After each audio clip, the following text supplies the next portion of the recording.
114-р сэдв. За тэгвэл одоо хүн төлгөөд нь одоо төрөх, өсөх, үржих, өтлөх, өвчлөх, өөхөх нь бүр амьд бодсон химийн хувиралт болж байдаг. Үүнд хүний бие нь өөх, уурга, нүүрс уснаа нэгдэл, ус, витамин, эрдэс бодис зэрэг 6 төрлийн шим тэжээлт бодисоор бүрэлдэж мөн түүнийг амлуулана түшгэлж оршиж амьдарч байдаг л да.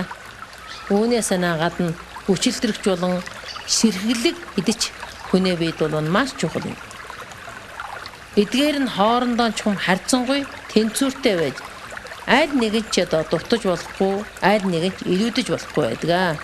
Тэгэхээр та энэ тухай бидэнд ойлгомжтой сайхан тайлбар хийж өгөх болов уу? Мөнхөө багштай талархлаа. Тийм ээ. Хүн нэг өндгөн эс, нэг үрийн эс нийлснээс одоо хүн болоод одоо дасралтгүй ингэж эсийн нэмэгдэл, эсийн хуваарлаас болоод хүн том болоход бол нэг том хүний биеийн дотор бол 100 төмөн дуншууран эс байдгаа гэдэг байгаа байхгүй юу. Энэ бол одоо ойролцоогоор хэлэх юм бол нэг том өндөр асрыг байгууллаа гэсэн үг. Энэ том баашингийг байгуулахад бол одоо асар их хэмжээний түүхий материал хэрэгтэй шүү дээ. Энэ асрыг байгуулсан түүхий материал бол бидний тэр эсүүдийг бүтээсэн түүхий материалтай адилхан байхгүй юу. Тийм болохдоор энэ олон эсийн хувиралтын дунд бол бидний эс бол одоо дасралтгүйгээр шинчлэгдээд, дасралтгүйгээр нэмэгдээд, дасралтгүйгээр шинээр байгуулагдаж байгаа юм. Тухайлаад аваад хэлэх юм бол нэг арсны эсэл гэхэд бидний арсны эсэл гэхэд одоо нэг өдөрт хэдэн 10 төмөн эс одоо ингэж суурж алга болж байдаг. Одоо бид нар сайн мэдэн шүү дээ. Арс ингээл хураал унжил байдаг шүү дээ. Энд чинь шинээр бий болж гэн, шинэ хуучин устаа шинэ бий болж гэн гэсэн үг байхгүй юу.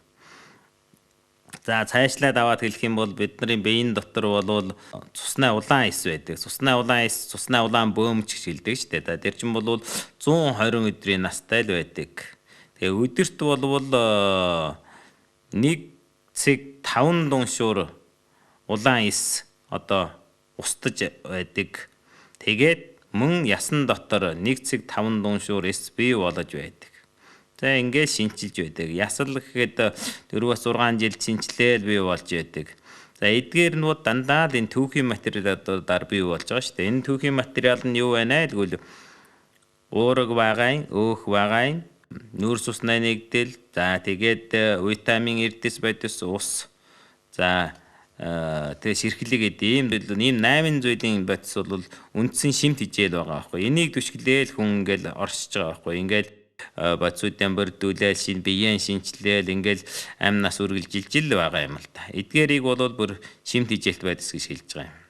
Шим тэжээлт бодисыг бол бид нар маш олон зүйлийн одоо түүхий эдийг одоо юунаас авна шүү дээ. Хоол хүнснээс ингэж авч байгаа. Ингээд бидний биеийн шаардлагыг хангаал тэгэл бид нар эрүүл байгаа юм аа. Энийг бол шим тэжээлийн эрэлт юм байгаа юм да. 115 дугаар сэдв. Тэгвэл анда хүний бие нь бол нэгдмэл химийн элементээр бүрэлддэг. За энэ тухай тайлбарж өгөх болов уу? Хүний бие бол химийн элементээс бүрэлдсэн.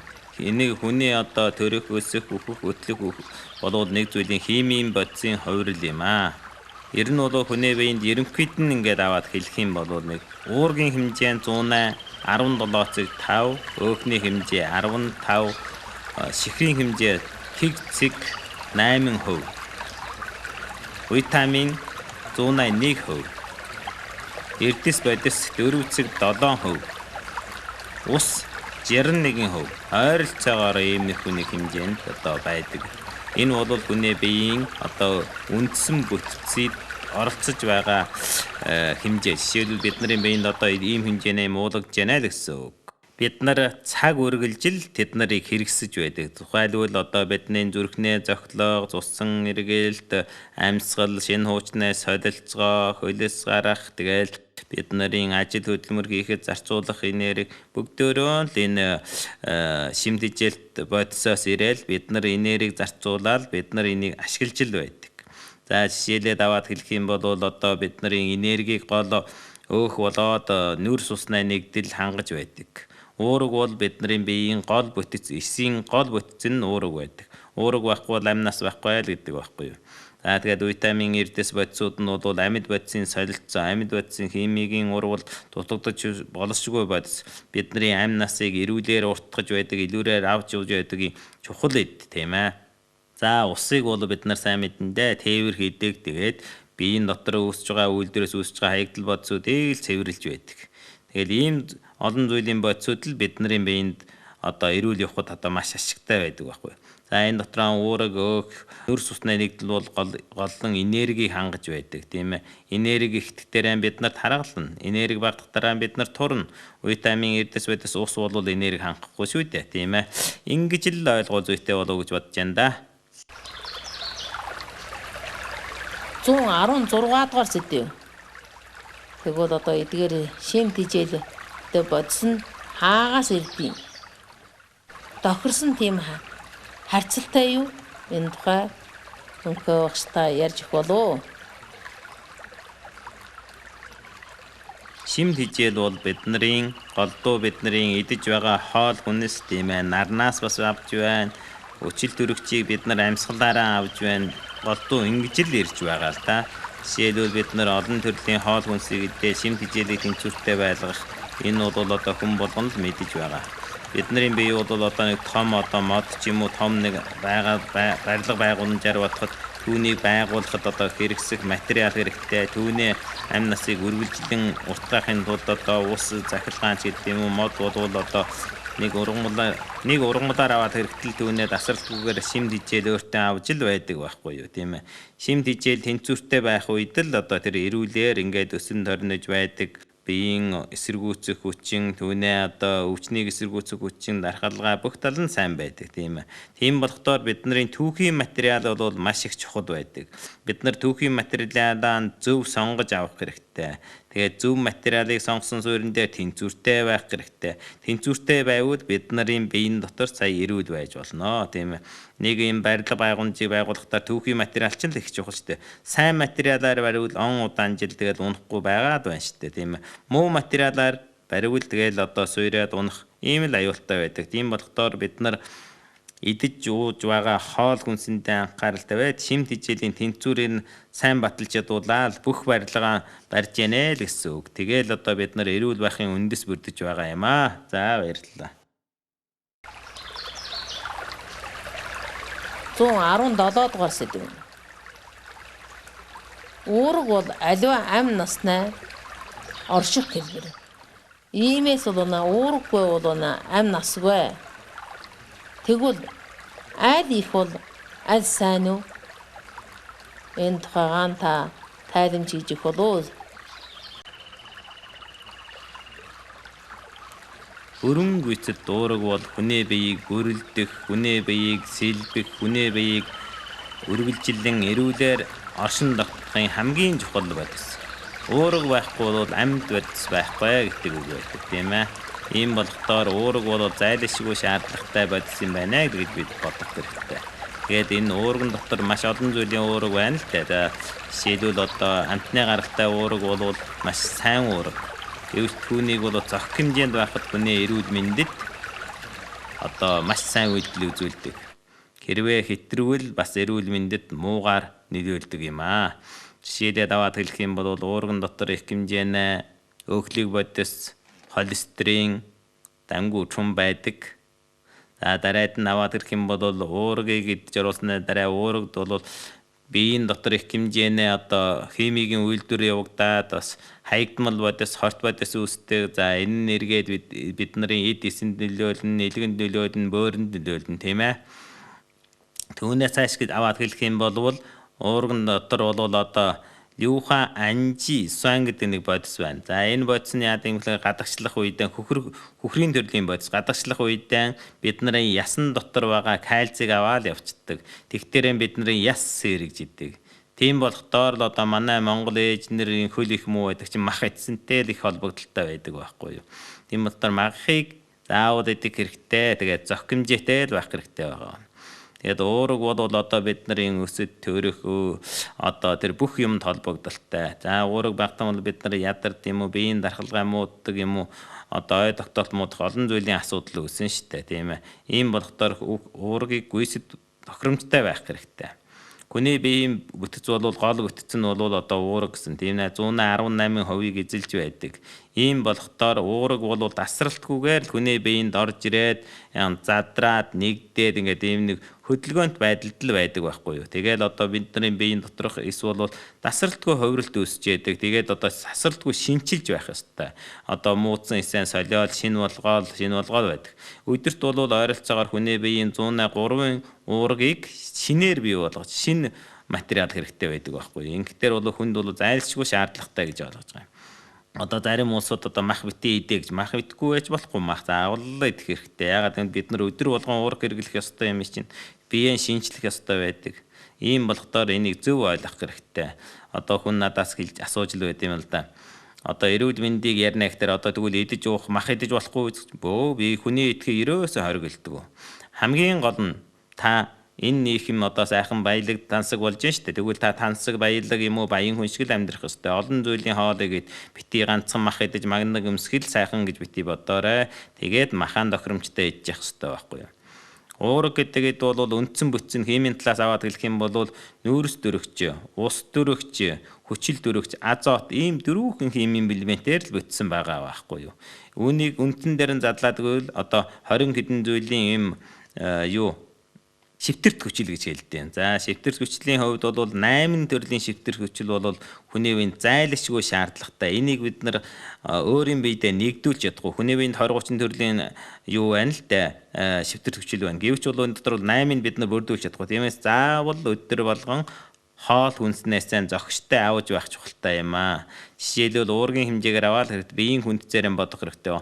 7-ого тэгцэг 8 грамм уураг. За ихтэж 1 кг-д 1 грамм уураг л хэрэгтэй. Тийм болохоор бид нар их хэмжээний уураг авал тэр илүүцээ гарсан нь хор болох гэж байгаа юм. Тиймээс 8-аас эдийн бол 50 кг биеийн хүнтэй хүнд ингээд аваад хэлэх юм бол за нэг 250 г сүү, нэг аяг сүү чинь, нэг өндөгд чинь.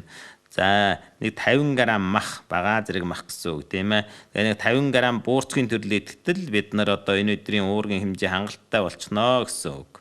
Уураг бол ер нь хоол болгон дотор л байгаа л да. Гэвч бол хоорондоо адилгүй л байдаг болохоос. Тэгээд энэ дотор бид нар заавал охин уургийг бас өдөр зохимжээгээр идэж байх чухалтай. Энэ охин уургийг л бид нар ямар уураг гэж байгаа юм аа гэвэл сүү, мах, өндөг. За энэ нь бол амтны гаралтай уураг. Түүнээс цааталтал бол одоо ургамлын гаралтай сайн уураг бол одоо буурцгийн төрөл байдаг. Буурцгийн төрөл дотор шар буурцэг байдаг. Тиймээс л би байнга л одоо шар буурцгийг идэж ягаарай. Монголд юм би нэг хэлээд байдаг нь учир нь энэ байгаа. Яах вэ энэ ахмууд хятад үндэстэнгүүд бол энэ шар буурцгийг маш сайн идэж яана л дээ. Бид нар бас идэж сурах хэрэгтэй. Өөр үндэстнээ шилдэг хоол хүнсийг идэж сурт тэдний урт насалж яхаас бид нар бас яхан хуваалцаж одоо мөр зэрэгцэн хамтаар одоо урт наслах хэрэгтэй шүү дээ. Бид нар махан идж байгаад энэ ер нь мах иддэг үндэстнээ амнаас охирхон байдаг гэж энэ бол судалгаанд бүр гарч ирсэн байгаа. Ер нь боттой дээр юм л байгаа юм да. За тэгээд энэ хүртэл ярья. Баярлалаа. 118 дугаар сэдв. Тэгэл бид одоо мэдэж байгаагаар одоо өөх тос сэдв бол одоо таргалан, нэралан одоо иймээс бол олон эмэгтэйчүүд бол манай өөрийнхөө одоо гоё сайхнаа бодож өөх тосыг их гисэдэг. Тэгвэл өөх тос нь хүний биед ямар хэрэгцээтэй юм? Энэний тухай мөнхөө багштай зөвлөмж өгөх болов уу? Өөх бол одоо зайлшгүй хүний биед шаардлагатай чухал шинэ хичээлийн нэг юм л да. Өөх бол одоо энергийг хангана. Энергийг хүний биед хадгалах чухал зүйл. хүн бол энэ одоо өөхийг бол хадгалах юм систем байна. Гэвч бол өөр зүйлийн шимт хичээлийг нэг хадгалж чаддгүй байхгүй юу? Өөхийг хадгалснараа энергийг хадгалж байгаа юм дулааны хэмжээг хадгалж байна. Хүний дулааныг барьж болно.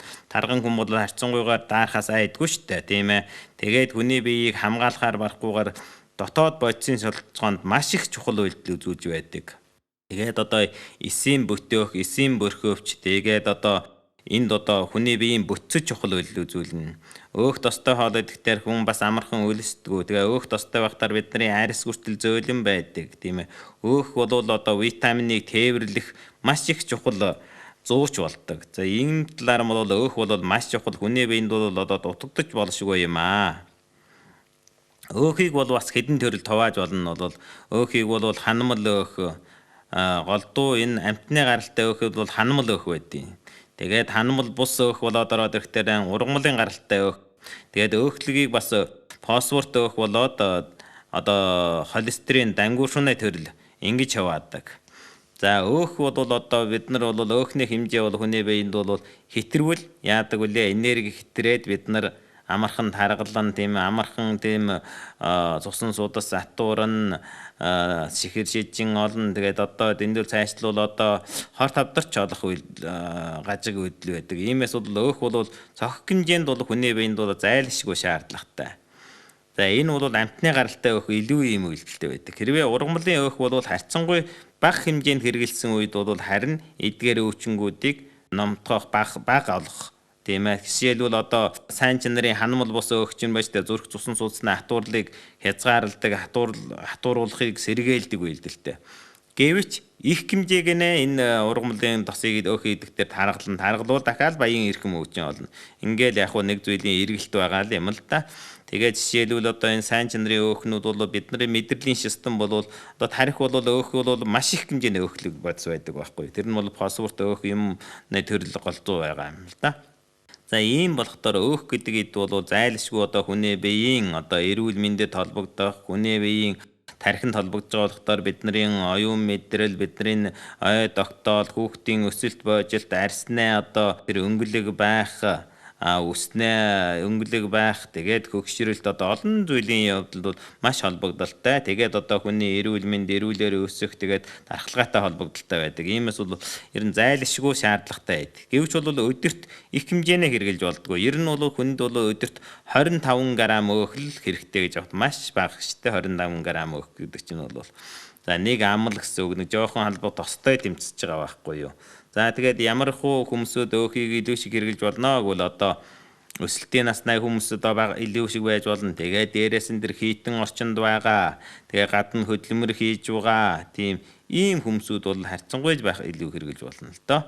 Тэгээд ер нь бол миний бодлоор ч юу байх вэ? Одоо ер нь тэгээд эмнэлгийн талаас зөвлөхийн хувьд авч хэлэх юм бол амтны гаралтай өөх тосыг багш шиг хэрэгэл сайн чанарын ургамлын гаралтай өөх тосыг хэрэгжилж байгаараа тэгээд олон зүйлийг хэрэгжилж явуулсан. Би бол амьдралдаа нэг ингэж хэрэгжилж байна л та. Тэр хумаагийн дос гэж байгаа байхгүй ямаз юу. За хумаагийн дос, дээрээс нь тэр оливын дос, ганлан юу гэж хэлж байна тийм ээ. За тэгвэл одоо өөр зүйлийн ургамлын дос. Би бол нэг эртний шишийн дос нэмээд ингээд 2-3 төрлийн досыг холиод ингээд хэрэгжилж байгаа юм. Энэ их зүгээр баха гэж би бодож байгаа юм. За тэгээд нарилыг үзээгүүл миний номноос үзээрэй. За баярлалаа. 119-р сэдв. Тэгвэл сүхрэг өөхөн хүчил эрүүл мэндийг хохируулдаг. Бид түүнийг одоо яагаад ингэж идээд байдгийг. Түүнийг яаж таних вэ? Энэ талаар та тайлбар хийх болов. Энэ асуудал бас их хүнд ноцтой асуудал шүү, тийм ээ. Ер нь ерөнхийдөө бол энэ сөрөг досыг бол бид нар мэдгүйгээр идээд оруулчихад байгаа байхгүй юу. Сөрөг дос гэдэг чинь бол байгалдаараа бол их бага байдаг. Гэвч бол хүний аргаар үйлдвэрлэсэн юм уу? Хүний аргаар одоо энэ досыг халаах юм уу? Дээр нь ус төрөгч нэмж оруулах юм уу?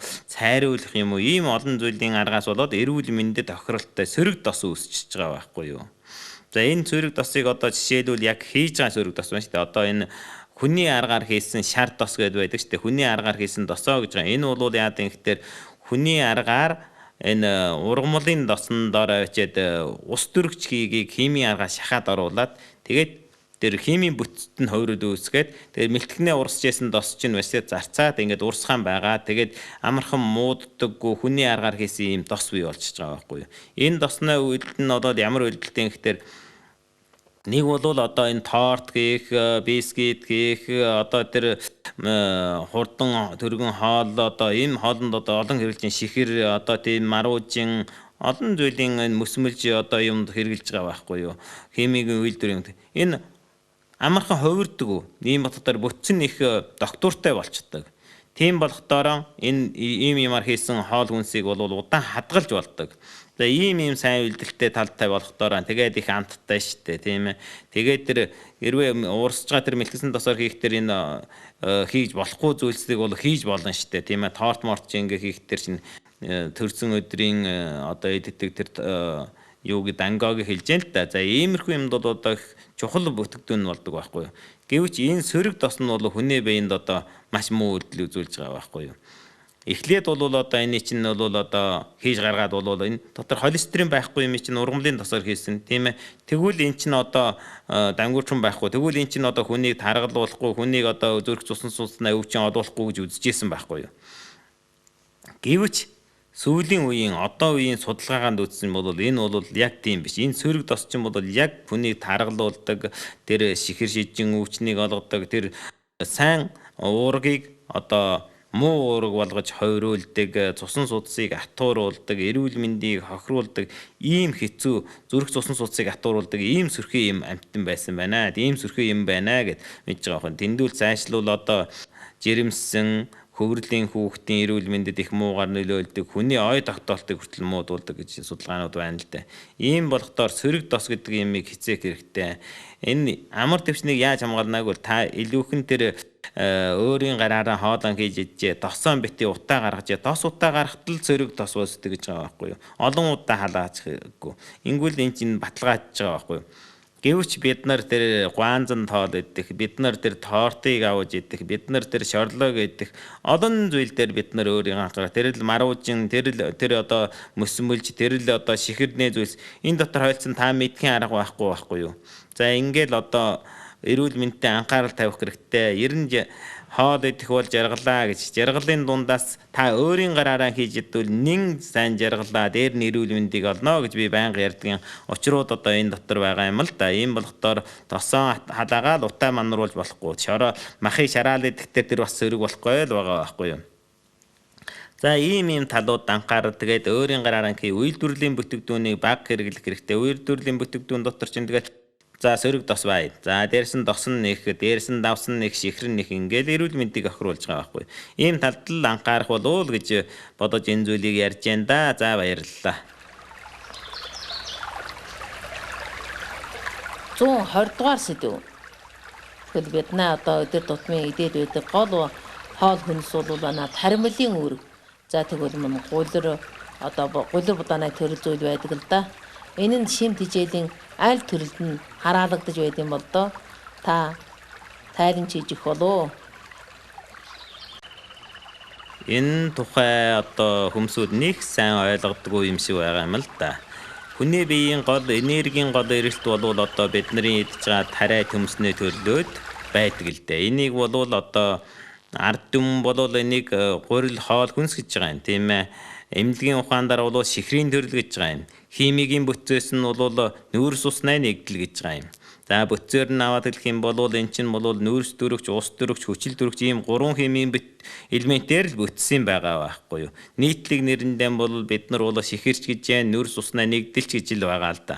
Энэ бол одоо яг л бид нарын идэж байгаа гурил хоолоос л эртний. Шихэр гэхтэр ганцхан тийм нэг шихрийг хэлж байгаа юм биш. Шихэр гэдэг бол эмнэлэг дээр авч хэлэх нь нүүрс усны нэгдэл. Энэ дотор бол одоо энэ гурил будаа, цагаан будаа одоо тэгэл тэр бүдүүлэг хоол хүнээс одоо элдв зүйлийн шихэрлэг амттай байгаа дотроо шихэр байгаа. Энэ нүүрс усны нэгдлүүдийг л бид нар эмнэлэг дээр шихэр гэдэг байхгүй юу. За би шихрээрч хэлж магадгүй, би нүүрс усны нэгдэлч гэж магадгүй. Энэ нэг юм байна л гэж ойлгоорой. Бид нарын идж байгаа гурил цагаан будаа чинь тэр чигээрээ шихэр байхгүй юу.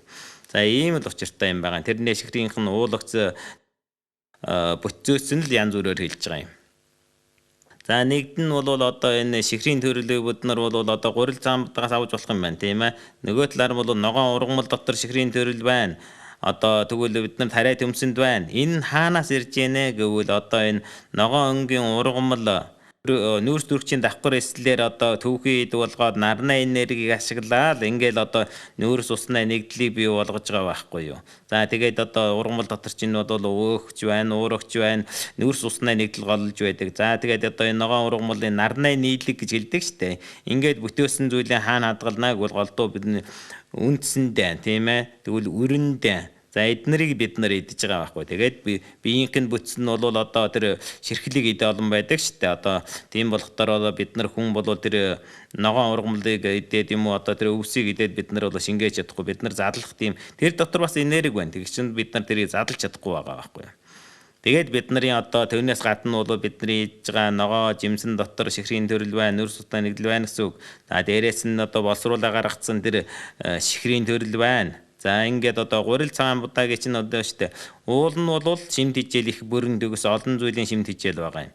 Тэгээд бид нар одоо ингээд үйлдвэрлэлсээр байтал улам цагаан болгоод ирэхдээ л хамгийн сүүлд юу үлдэж яана гэвэл ганцхан голдуу дээр нүүрс усны нэгдэл шихрэн л үлдэж байгаа байхгүй юу.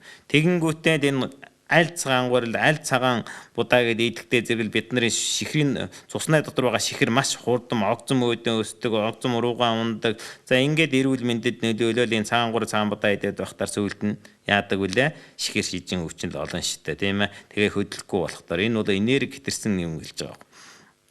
Гэвч энэ бид нарын нэг хэлж байгаа бүдүүлэг хоол хүнс гэж байна шүү дээ. Энэ дотор бол олон зүйл багтж байгаа. За тэр 2 дугаар гурил гээд Монголд хэлж байна. Манай энд бол бор гурил гээд хэлж ил байна. Тэр цагаан будаа чинь цагаанах нь өвөн дээр нь бор өнгөтэй байдаг байхгүй юу. Тэр бор өнгөн дотор нь маш олон шинт хижээл байгаа. Энэ бас бүдүүлэг гурил. За тэгээд эрдийн шиш орж байна. За юумян гурил, тэр сагдын гурил, тэр гурвалжин будаа тэгэл олон зүйлийн ийм доторх ширхлэг эд, хальслэг эд, модлог эд илүү уулгсан, илүү олон зүйлийн эрдэс байдастай, илүү олон зүйлийн витаминтай ийм хоолыг л одоо бид нар бүдүүлэг хоол хүнс гэж дурдж байгаа. Би хожимд сүүлчийн ярианд бүдүүлэг хоол хүнс гээгүүл тэр чинь хальстай гурил будаа, бүдүүлэг будаа гэж хэлж байгаа юм байна. Гурил будаа, тэгэл шар будаа бүр багтаа штэ. Ийм нарийн боловсрол хийгээгүй зүйлсийг л бид нар бүдүүлэг хоол хүнс гэж байгаа юм. Эдгээр нь бол яагаад гэвэл тэрийг нарилэг боловсруулалт болохдоор шимт хичээл их олон төрөл байдаг. Тэгээд одоо тэр нь бол гидсэн замд одоо шингэхдээ их удаан яадаг. Тэгэхээр хүнийг амархан өлсөөдгөө, хүнийг эрүүл байлгахын чухал юм байгаа юм. Тэгээд тэр дотор байгаа шихэр нь бол аажмаар ингэж тавьж гардаг болохдоор шууд хүний биеинд нэг дээр шихрийг өндөр болгоод богино болгоод байхгүй. Ийм болохдоор бид нар эрхвэс заавал энэ бүдүүлэг хоол хүнсийг идэж. Бид нар яагаад цагаан гурил цагаан будаан дуртай юм гэвэл энэ нь дээр үед бараг олддгүй л байсан байхгүй юу. Тэгтэр хүний оюун тархинд буусан тэр цагаан нь улам сайн гэсэн юм байна. Одоогийн байдалд бол цагаан гурил цагаан будаа чинь сайн биш, харин эргээд бид нар тэр бүдүүлэх хоол хүнс хамгийн анхнаа хэрэгжилж байсан тэр хоол хүнс чинь нийтлэг одоо хүн дотор нь маш олон зүйлийн шимт хижээлтэй байдгаараа тэр нь сайн хоол хүнс. Хамгийн доотлоор нэг хүн бол хоол хүнснийхэн жишээлбэл нэг аяга будаа хийхээр бодоход тэр дотор бүдүүлэх хоол хүнсийг нь 30% ч юм уу сайн болоо 60% гэж явах хэрэгтэй. Ингүүл илүү шиг одоо энэ бүдүүлэг хоол хүнс идэхээр л бидний эзэн замыг зөөвөрлөдөг, бид нарт олон зүйлийн витаминыг өгдөг, бид нарт олон зүйлийн эрдэс бодисыг өгдөг ийм сайн үйлдэлтэй байгаа байхгүй. Тэгэхээр бид нар энийг сайн ойлгож үзэх хэрэгтэй байхгүй. Тийм ээ, хэлгээнгүү одоо энэ дотроос бид нар авна шүү дээ. Тэгээ бид нар одоо шихрийн төрөл тухайн ярьж байна шүү дээ. Нүүрс усны нэгдлийн тухайд ярьж байна. Хүний бие гэдэг бол ерөөсөө энергийн гол эрэлт юу юм байдгийг гурил будаа, цагаан будаа гэдэг гурил будаа энэ хүнсний төрлөөс авдаг байхгүй юу. Ийм болохдоор бид нарын одоо энэ шихрийн төрөл гэдэг юм бол бидний эрүүл байх, өсөж боожих, биеийн тамир хүчийг эндээс энерги авч байдаг. За тэгээ шихэр ихтэй дэрхтэр яадан ихтер ховрол өөх болчдөг байхгүй. Тэгэл биеийг таргалуулна. За тэгэл гурил цагаан будаа ихэд дэрхтэд таргална штэ. Тэгээд би таргалахын чинь гол зарчимдаар бол энэ гурил цагаан будааны хэмжээг аснаа гэдгийн гол учир энд байгаа байхгүй юу. За тэгээд нэг хүнд авч хэлэх юм бол одоо тэр хүний нас, жил, биеийн хүнд хийх хөдөлмөр, оюуны хөдөлмөр хийж гэнэ үү, биеийн хөдөлмөр хийж гэнэ үү, эндээс болоод л одоо хэмжээ нь адилгүй л байна л дээ. Ер нь бол нэг өдөрт нэг хүн бол 250-аас 500 грамм ийм хүнсний төрлийг л идэж явах хэрэгтэй. Тэгээд олон төрлийн хүнсийг идчихвэл сайн. Тэгээд одоо ерөнхий авах энергийнхаа 160% хувийг л одоо энэ шихрийн төрөл нүүрс усны нэгдлээс авч байна. За тэгвэл ингээл ийм нэг яхад одоо бидний гол хоол хийж болно доо тийм ээ. Бидний одоо тариа төмснөө хоол гэж болно. Одоо энэ талаас нь бол ингэж л ойлгох хэрэгтэй болов уу гэж бодож байна. За баярлалаа.